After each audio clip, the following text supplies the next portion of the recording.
नमस्कार, स्वागत है आपका अपनों के साथ अपनों की बात में डॉक्टर आर के भारद्वाज। आज एक ऐसी संवेदनशील बात के ऊपर अब चर्चा करेंगे जो समाज की धड़कन है, हर व्यक्ति, हर वर्ग उससे जुड़ा हुआ है। हाल ही में एक बहुत हृदय विदारक घटना हुई, हार्ट ब्रेकिंग घटना इंसिडेंट हुआ। एक नामी स्कूल की एक नन्ही बालिका जो प्राइमरी की विद्यार्थी थी, उसने आत्महत्या कर ली, सुसाइड कर लिया और ये पूरे समाज को झंझोर देने वाला एक सबक है। आखिर एक छोटी-सी नन्ही-सी जान जिसके सपने अभी उसकी आँखों में तैर ही रहे थे। माँ-बाप कितने जतन से बच्चों को बड़ा करते हैं। अच्छे स्कूल्स में एडमिशन कराने के लिए कितने समझौते करते हैं और एक ही उद्देश्य होता है कि बच्चा अच्छे स्कूल से अच्छे संस्कारों, शिक्षा के साथ समाज में पदार्पण करे, आगे बढ़े और मिसाल बने। लेकिन जो कुछ घटना हुई, उससे बहुत सारी चीज़ें सीखने की हैं, अलार्मिंग हैं और हमें इस पर गहनता से गौर करना चाहिए, विचार करना चाहिए। क्रक्स ऑफ द स्टोरी जो मैं समझता हूँ, एक कम्युनिकेशन, संवाद, संप्रेषण, बातचीत करने की जो कला है, उसका एक महत्वपूर्ण टूल है सुनना। दूसरे को सुनना, जब हम दूसरे को नहीं सुनते हैं, तो उसके मन में हमारे प्रति भी, समाज के प्रति भी, जो संबंधित लोग हैं उनके प्रति भी एक रोष, क्रोध, द्वेष का भाव पैदा होता है। और इस नन्ही सी जान के साथ शायद यही हुआ, ना उसको किसी ने सुना, ना सुनने की कोशिश की, वो अपनी बात कहती रही और लोग बिना सुने अनसुना करते रहे। जो जांच चल रही, जो तथ्य आए, उसके हिसाब से बात करें तो सबसे महत्वपूर्ण जो समस्या है वो है उसको नहीं सुनना।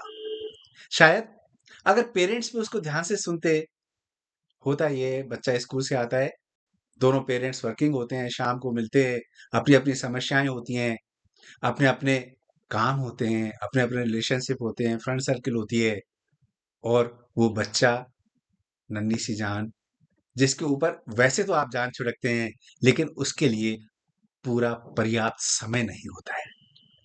बच्चे से शाम को आने के बाद पूछना चाहिए, आज स्कूल में क्या हुआ? सब कुछ ठीक चल रहा है? स्टडी ठीक है? टीचर्स ठीक हैं? लेकिन जब बच्चा हमसे कुछ कहने की कोशिश करता है, तो हम उसे रूटीन मान के अनसुना सा करते हैं। सुनते भी हैं, तो बड़े अनमने भाव से सुनते हैं। लेकिन कम्युनिकेशन का जो महत्वपूर्ण टूल है, सुनना, वो ये कहता है, कैसे सुनना चाहिए? एंगेज्ड होके सुनना चाहिए। जब आप किसी को दूसरे को सुने, तो इधर-उधर आपका ध्यान ना हो, रिस्पेक्टफुली सुनना चाहिए। उसको महसूस होना चाहिए कि मैं आपकी प्राथमिकता से बात सुन रहा हूँ। छोटे-मोटे बहुत सारे उदाहरण हैं, वो सारे डॉक्टर्स बहुत ज़्यादा मशहूर हैं, जो मरीज़ को ध्यान से सुनते हैं। प्रोफ़ेशन कोई भी हो, जो आदमी आपके पास जब कुछ कहने आता है, तो उसका मतलब होता है आप उसके लिए इतने महत्वपूर्ण हैं कि वो अपनी बात आपके साथ साझा कर रहा है और बच्चे ने यही बात जब अपने पेरेंट्स के साथ साझा की, तो शायद वहाँ भी उसको तवज्जो नहीं मिली जो मिलनी चाहिए थी। और सबसे ज़्यादा अगर दोष है, व्यवस्था का है, समाज का है, समाज में स्कूल प्रबंधन भी है, वो टीचर्स भी हैं, वो पेरेंट्स भी हैं, वो साथ बच्चे व पढ़ने वाले बच्चे भी हैं और उन बच्चों के पेरेंट्स भी हैं। जो बात निकल कर आई, उस बच्ची को क्लास में बुली किया गया, बैड वर्ड्स के साथ बुली किया गया। उसने जब अपनी बात, अपनी शिकायत टीचर्स को कही, तो टीचर ने उसको सुना ही नहीं। उसको इग्नोर किया। बार-बार टीचर को अप्रोच करने के बाद भी जब टीचर ने नहीं सुना, तो बाल मन इतना व्यथित हुआ, आहत हुआ कि उसने इतना बड़ा कदम उठा लिया कि उसने अपनी जीवन लीला समाप्त कर ली। जो समाजशास्त्री हैं, जो साइकोलॉजिस्ट हैं, उनके लिए एक बहुत महत्वपूर्ण ये सबक है कि आखिर इतनी बड़ी घटना हो गई और किसी को इसका अंदाज़ा ही नहीं हुआ। उस व्यक्ति की, उस बच्चे की भावनाओं का किसी को पता ही नहीं लगा। इतना बड़ा स्कूल, नामी-गिरामी स्कूल और पढ़ने वाले बच्चे सारे संभ्रांत परिवार के हैं, जो वेल ऑफ हैं। लेकिन कुछ बातें हैं, जो मैं आपके साथ शेयर करना चाहता हूँ, उस पे ध्यान देना चाहिए। पेरेंटिंग कैसी होनी चाहिए, ये तो सबसे अपने-अपने उद्देश्य हैं, लेकिन बड़े स्कूल्स में बच्चों को शिक्षा और संस्कार के साथ-साथ वो सब चीज़ें भी मिलनी चाहिए, जो एक सभ्य समाज के नागरिक के लिए होना ज़रूरी है। हर स्कूल में पेरेंट टीचर मीटिंग होती है। होता ये है, जो मेरा अपना अनुभव है, कि एक दिन या सैटरडे होता है, सारे पेरेंट्स टीचर को बुलाते हैं, बच्चे को भी साथ बुलाते हैं। मेरा सुझाव है, बच्चे को पेरेंट टीचर मीटिंग में नहीं बुलाना चाहिए, नंबर 1। नंबर 2, पेरेंट्स को अलग-अलग समय देना चाहिए मिलने का। होता क्या है, एक ही क्लासरूम में टीचर बैठी होती है, सारे पेरेंट्स अपनी सुविधा के हिसाब से आते हैं। 4-5 पेरेंट्स खड़े हैं बच्चों के साथ, एक बच्चों के साथ टीचर एक पेरेंट्स के साथ बात कर रही है, उस बच्चे की अच्छाई-बुराई बता रही है, कमजोरी बता रही है, बाकी लोग सुन रहे हैं। बच्चा आहत होता है, उसका मन कहीं न कहीं छोटी-छोटी बातों को लेके वो अपने आप को हीन महसूस करता है। पेरेंट टीचर मीटिंग में हर पेरेंट्स को सेपरेट टाइम देना चाहिए, अलग-अलग बात करनी चाहिए। उस बच्चे की साइकोलॉजी पर शिक्षा से ज़्यादा संस्कार भी ज़रूरी है। उस बच्चे को सुनने के लिए उसकी क्या कमियाँ हैं, उस कमियों को कैसे दूर किया जाए, क्योंकि पॉजिटिव मोटिवेशन हमेशा काम करता है और नेगेटिव मोटिवेशन व्यक्ति को हीन भावना से ग्रस्त कर देता है। फ्रस्ट्रेशन, एंग्जायटी, स्ट्रेस इसी के नतीजे हैं। दूसरा, जब यूनिफ़ॉर्म एक जैसी है, यूनिफ़ॉर्मिटी है, सिलेबस एक है, किताबें एक हैं, फिर बाकी चीज़ों में क्यों भेदभाव किया जाए? एक तरह का बैग होना चाहिए, एक तरह की बोतल होनी चाहिए, एक तरह का टिफ़िन होना चाहिए और एक तरह की ड्राइंग बॉक्स भी होने चाहिए। क्या आपत्तियाँ हैं? जिनके पास बहुत सारा पैसा है, उनके बच्चे अगर स्कूल्स में पढ़ते हैं, तो सिर्फ़ वो ये दिखाना चाहते हैं कि हमारे पास बहुत पैसा है, हमारे बच्चे इस क्लास से बिलॉन्ग करते हैं।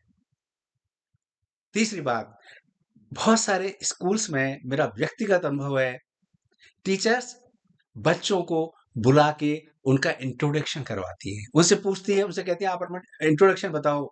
अपना नाम बताने के साथ-साथ अपने पेरेंट्स के बारे में बताओ। आपके पेरेंट्स क्या करते हैं? कितने पढ़े-लिखे हैं? किस प्रोफ़ेशन में हैं? किस बिज़नेस में हैं? क्या ये गलत नहीं है? पूरी क्लास के सामने किसी बच्चे को लेट डाउन करना, कि वहाँ हैसियत का प्रदर्शन होता है कि हम शिक्षा और संस्कार के लिए जाते हैं, बिकॉज़ कोई भी पेरेंट्स या किसी भी पूंजीपति संभ्रांत वर्ग से संबंधित हो, फीस एक ही देता है, फीस एक्स्ट्रा नहीं देते हैं। और चौथी, जब बच्चों के एडमिशन्स में इतने सारे पैरामीटर्स स्कूल प्रबंधन रखता है, तो क्या टीचर्स के रिक्रूटमेंट्स में वो सारे पैरामीटर्स नहीं रखने चाहिए? टीचर्स की प्रॉपर काउंसलिंग होनी चाहिए, उनका साइकोलॉजिकल टेस्ट होना चाहिए, क्या वो बच्चों को हैंडल कर सकती हैं? जो बच्चों की नीड्स हैं, जो बच्चे की क्वेरीज़ हैं, जो बच्चों की साइकोलॉजिकल नीड्स हैं, उनको क्या वो मीट आउट कर सकती हैं? इस मामले में टीचर्स बुरी तरह फेल रहे, उस बच्चे की भावनाओं को समझ ही नहीं पाए। वो बच्ची कितने दिन से परेशान थी, व्यथित थी, शायद इस बात का अंदाज़ा पेरेंट्स भी नहीं लगा पाए। एक प्रसिद्ध पिक्चर वी मेट का एक छोटा-सा सीन, जिसमें दारा सिंह हीरो-हीरोइन को कहते हैं कि हमारी पारखी नज़र तो एक नज़र देख के बता देती है कि क्या चल रहा है। मैं ये जोड़ना चाहूँगा आपसे, न्यूक्लियर फैमिलीज़, वर्किंग पेरेंट्स, अकेले बच्चे, जॉइंट फैमिली में दादा-दादी, नाना-नानी, चाचा-चाची, कज़िन्स होते हैं। बच्चा शेयरिंग में होता है, दादी के साथ बात करेगा, दादा के साथ बात करेगा, कज़िन्स के साथ बात करेगा, लेकिन ये सारी चीज़ें आज वर्तमान परिदृश्य में खत्म हो गई हैं, विलुप्त हो गई हैं। हम अपने आप में इतने सिमट गए हैं कि किसी दूसरे के साथ शेयर ही नहीं करना चाहते। बच्चा कहाँ जाएगा? अकेला बच्चा, अल्टीमेटली सोशल मीडिया। जो बैड वर्ड्स क्लासरूम में यूज़ किए गए या जो बुली किए गए, वो आए कहाँ से? ये उन पेरेंट्स में प्रश्न चिन्ह है, जिनके बच्चों ने इस तरह की हरकत की, कि आखिर बच्चों को ये सब कहाँ से सीखने को मिल रहा है? अगर आप मोबाइल दे रहे हैं, तो आप उस पे नज़र रखिए। 5वां सुझाव मेरा ये है कि हर पेरेंट्स को बच्चे को माइन्यूटली ऑब्जर्व करना चाहिए। वो किसके साथ बात कर रहा है, क्या फ्रेंड सर्किल है, सोशल मीडिया पे क्या देख रहा है, उसका समय निश्चित करना चाहिए, उसको समय देना चाहिए। समय ऐसा गहरा टूल है, जो किसी भी व्यक्ति को किसी भी तनावपूर्ण स्थिति से निकाल के अगर आप उसके साथ रिलेट करते हैं, कनेक्ट करते हैं, तो वो उससे उबर जाता है।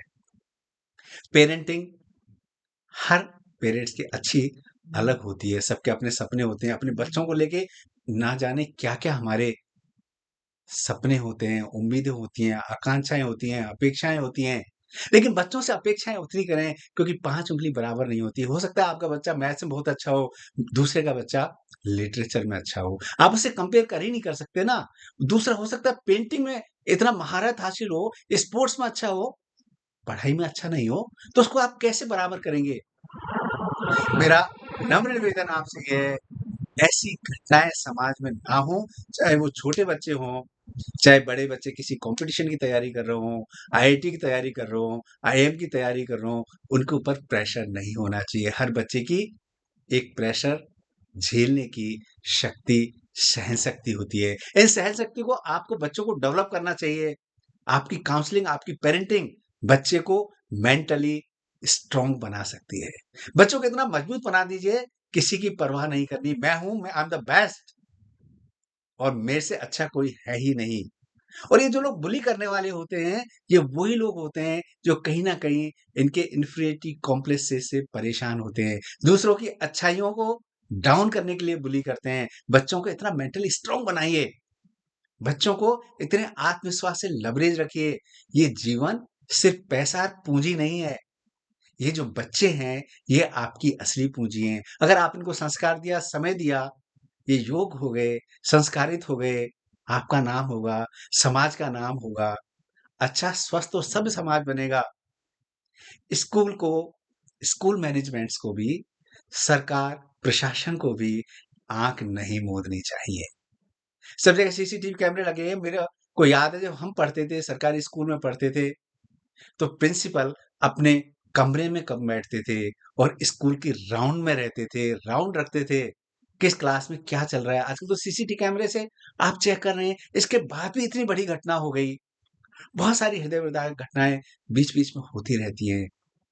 मेरा नम्र निवेदन इस वीडियो के माध्यम से है, पेरेंट्स को बच्चों को पूरा समय देना चाहिए, उनको ध्यान से सुनना चाहिए, ध्यानपूर्वक सुनना चाहिए, रिस्पेक्टफुली सुनना चाहिए, प्रायोरिटी से सुनना चाहिए और उनकी समस्याओं का समाधान आपके पास है। अगर ऐसी कोई बात है, आपको स्कूल जाना चाहिए, स्कूल प्रबंधन में जाना चाहिए, ये तो छोटी बात है। आगे बड़े करियर में जाते हैं, बड़े कॉलेजेस में जाते हैं, अपने करियर के लिए भी जाते हैं, तो ये सारी समस्याएँ हैं। बिकॉज़ 10-20% जो नोटोरियस बच्चे हैं, उनके लिए भी स्कूल प्रबंधन और पेरेंट्स को विशेष ध्यान रखना चाहिए। समस्या वही है, जहाँ पेरेंट्स और बच्चे कनेक्ट नहीं हैं, वहाँ इस तरह की समस्याएँ आती ही आती हैं। जहाँ पेरेंट्स की अपनी प्रायोरिटीज़ हैं, अपने बिज़नेस हैं, अपनी फ्रेंड सर्किल है, अपनी क्लास है, फिर बच्चे स्कूल्स में ये सब करते ही करते हैं क्योंकि सीखते तो या तो सोशल मीडिया आज बहुत बड़ा प्लेटफ़ॉर्म हो गया जहाँ से बच्चे ऐसी बैड स्किल्स को, बैड वर्ड्स को, गंदी हरकतों को सीखते ही जा रहे हैं। हमें रोक लगानी चाहिए, आँख खोल के रखनी चाहिए। कभी भी नेगेटिव मोटिवेशन किसी व्यक्ति को आगे नहीं बढ़ाता, पॉजिटिव मोटिवेशन के साथ रहिए। मेरा निवेदन ये है कि अगर आप रह सकते हैं तो जॉइंट फैमिली में रहिए। 2 भाई है, 3 भाई है, एक साथ मकान बना लीजिए। हम फ्लैट्स में दूसरे लोगों के साथ रह सकते हैं, लेकिन अपने परिवार के साथ नहीं रह सकते। इस झूठी ईगो को थोड़ा-सा कम कर लेंगे। ऐसे सारे बहुत सारे उदाहरण हैं, जिन्होंने एक प्लॉट पे 3 मंजिल के अपने फ्लैट्स बनवा रखे हैं, तीनों फैमिलीज़ रहती हैं, ये सारी समस्याएँ होती नहीं हैं। आपके बच्चे आपके साथ होते हैं, उनको खेलने के लिए किसी दूसरी कंपनी की ज़रूरत नहीं पड़ती। घर के बच्चे साथ खेलते हैं, घर के बच्चे आपस में शेयरिंग करते हैं, तो ये जो कम्युनिकेशन गैप है, जो ये इतनी बड़ी घटना हो गई, बहुत दुर्भाग्यपूर्ण है। इसमें पेरेंट्स को सजग, सतर्क रहना चाहिए। स्कूल प्रबंधन को बहुत बड़ी ज़िम्मेदारी होती है। जब बच्चे को हम किसी स्कूल को सौंपते हैं तो इस विश्वास के साथ सौंपते हैं, इस भरोसे के साथ सौंपते हैं कि बच्चा हमारा संस्कारित होगा, अच्छी शिक्षा मिलेगी और सुरक्षित रहेगा। सारी बिंदु विचारणीय है, सोचना चाहिए, विचारना चाहिए ताकि ऐसी घटनाएँ आगे से ना घटित हों। हमें पूँजी के साथ, धन के साथ, प्रतिष्ठा के साथ, पद के साथ रहना तो चाहिए, लेकिन अपने बच्चों को पूरा समय दें, ध्यान से सुनें, उनको साइकोलॉजिकल रीड भी करते रहें, उनकी कंपनी में पूरा ध्यान रखें, उनके उठने-बैठ पे ध्यान रखें, दिनचर्या पे ध्यान रखें।